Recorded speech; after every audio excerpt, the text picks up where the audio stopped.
Hi everyone, welcome to the guided notes on the Unit 1 test study guide. We're going to start with number 1, and we're going to start inside the parentheses following the order of operations here, parentheses, exponents, multiplication, division, addition, and subtraction. So inside the parentheses I can see that 8 and 12 can be divided by 4, and so I'm going to end up with 2 over 3. Now the rule is when you have a power separated by division that you subtract. That should sound familiar from the rules of exponents. So I'm going to take -5 minus -6, and that becomes a to the 1. That goes up top in the numerator. B minus a -2. That is b, let's see, minus -2 plus b to the 8. 4 minus -2, yeah, b to the 8. Now I'm going to square that whole thing. Sorry, that's not true. I knew that didn't quite sound right. That should be b to the 6. Thank you. Now when I square all of that, I get 4 over 9, a squared, b 12. The next one I'd like to look at is number 7. And you are supposed to factor completely. We're going to factor out a greatest common factor of 2w. And on the inside of parentheses, end up with 6w squared plus 13w minus 5. We factor this. I'm going to factor by grouping. If you have a method that you prefer, do that. I'm looking for the product of two numbers to be -5 times 6, so to be -30. And I'm looking for two numbers that sum to 13. I think those numbers should be, the signs should be different, and they should be 15 and w and 2w. The signs on those should be plus, minus, -5. Bring down the 6w squared, and the 2w also just comes down because that's what I factored out before. Now, a greatest common factor here, the left and the right-hand side. That is 3w, and on the inside I get 2w plus 5, and I factor out a -1 here, and I get 2w plus 5. And so my two factors are what's left on the outside, 3w minus 1, and 2w plus 5 on the inside. That is the complete factorization of question 7. The next one we're doing is question 14. And you've got a fraction multiplied by a fraction. You could do this one of two ways. You could multiply numerator times numerator and denominator times denominator, but the first thing I would suggest is factoring these and trying to cancel any terms that you can. So I'm going to factor out an 8a squared here and get a plus 3. In the denominator, I'm going to factor out 18 and get a plus 3. Well, that's mighty convenient. On the top here, I'm going to have, I'm going to do the work here. I'm going to have a product of two numbers be 5 times 24. That's 120.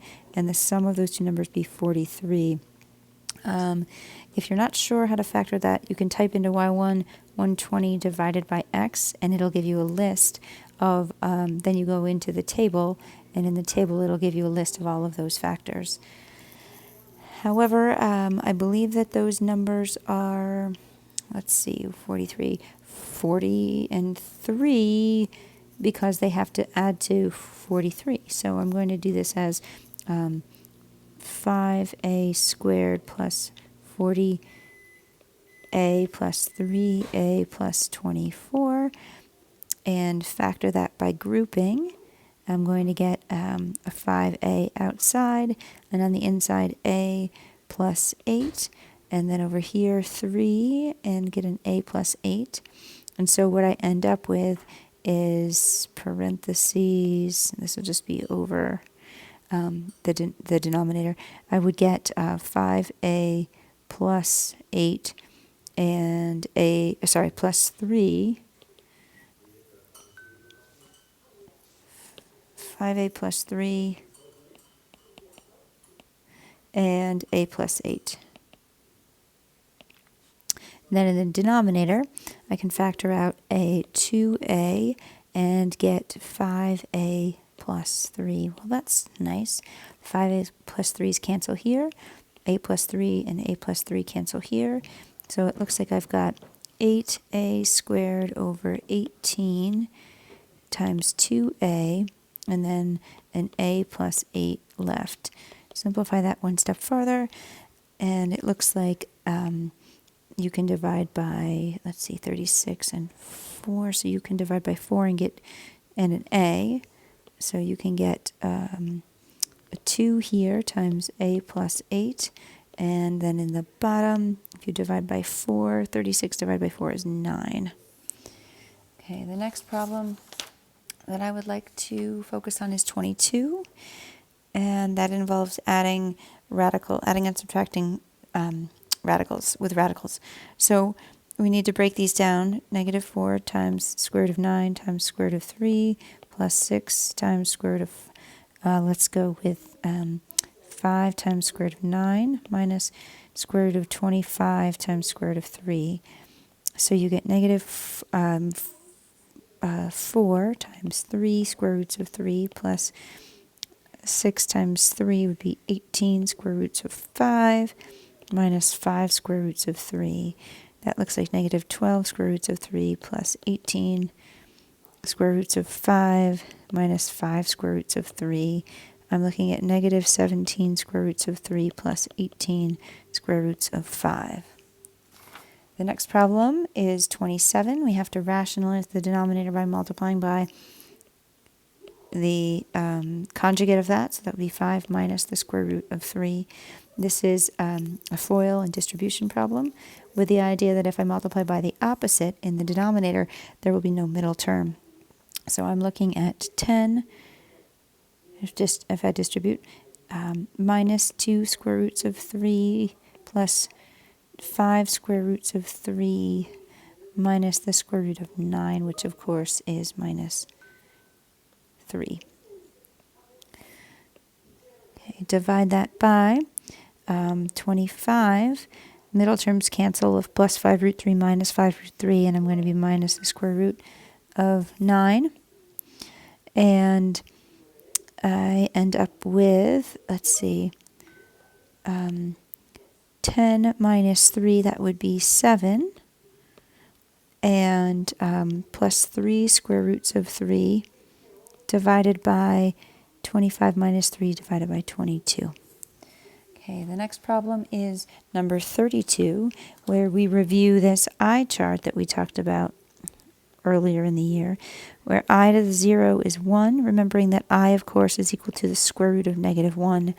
I to the 1 is just itself. I squared is negative 1. That's just the idea of taking I squared as being the square root of negative 1 squared. It just gives you negative 1.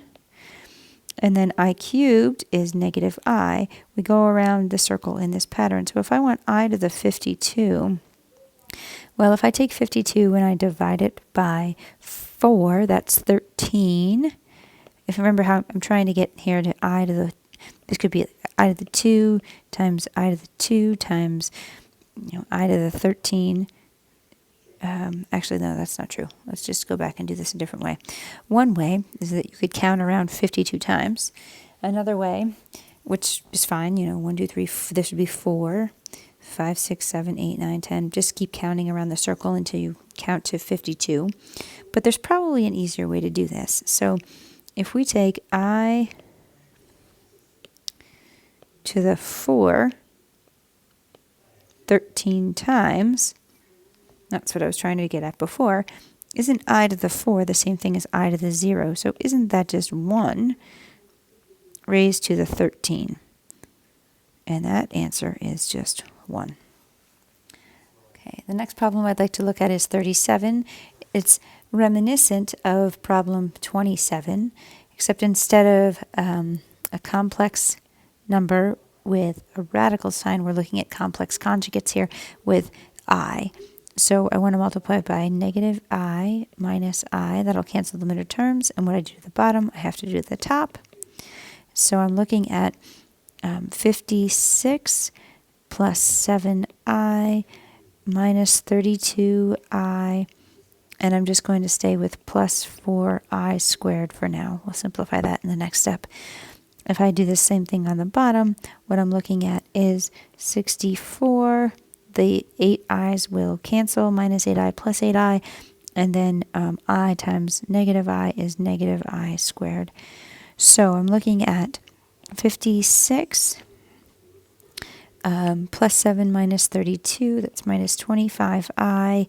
That 4i squared becomes negative 4 over 64 minus I squared is negative 1.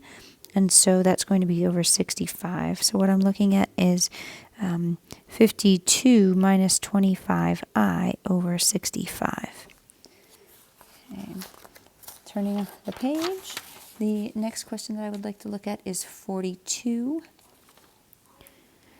So in question 42, we talk about the basics of these absolute value questions. And remembering that when we set up an absolute value, we have to set it equal to the original problem, but we also have to set it equal to its opposite because absolute value means distance. So 5 minus 2x could equal negative 11 because the distance of some value is just 11 units away. So now I add 5 to both sides. Negative 2x equals 16. So x equals negative 8. Here I subtract 5, so negative 2x equals negative 16. Oops, I should be subtracting 5. I'm sorry about that. Let's delete on this side. This should be subtracting 5. That should be 6 divided by negative 2, and x should equal the negative 3. Over here, I subtract 5. Negative 2x equals negative 16, and x equals 8. Okay, the last question that I would like to look at in this section is number 57, excuse me, two more, 57 and 62. So 57, I'm going to solve this proportion like I would any proportion and cross multiply. So I'm going to say, okay, k plus 6 times k minus 4 is equal to 4 minus k times 2. So that's k squared plus 6k minus 4k minus 24 equals, that's a times 2, 8 minus 2k. Combining like terms here, k squared plus 6k minus 4k. Let's move that over to be plus 2k. So that's 8 minus 4. That's plus 4k minus 24 minus 8. Set that equal to 0 and solve for k. That's minus 32. So I'm looking for two numbers that multiply to negative 32 and sum to 4. That would be k plus 8 and k minus 4 equals 0. So k equals negative 8 and k equals 4. The last problem in this section is an absolute value inequality. So I have to take 2x plus 7 less than or equal to 3 and 2x plus 7 with an inequality.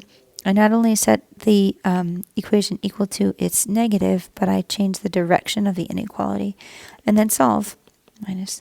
So 2x is less than or equal to negative 4. I'm dividing by a positive, so I do not have to change the sign of the inequality. So I want x is less than or equal to negative 2. Here, I'm going to subtract 7, so I've got 2x greater than or equal to negative 10. Again, dividing by a positive number, so the direction of the inequality does not change. And so I want x is greater than or equal to negative 5 and less than or equal to negative 2. And my solution set is right here between negative 5 and negative 2. All right, that concludes the Unit 1 test study guide guided notes.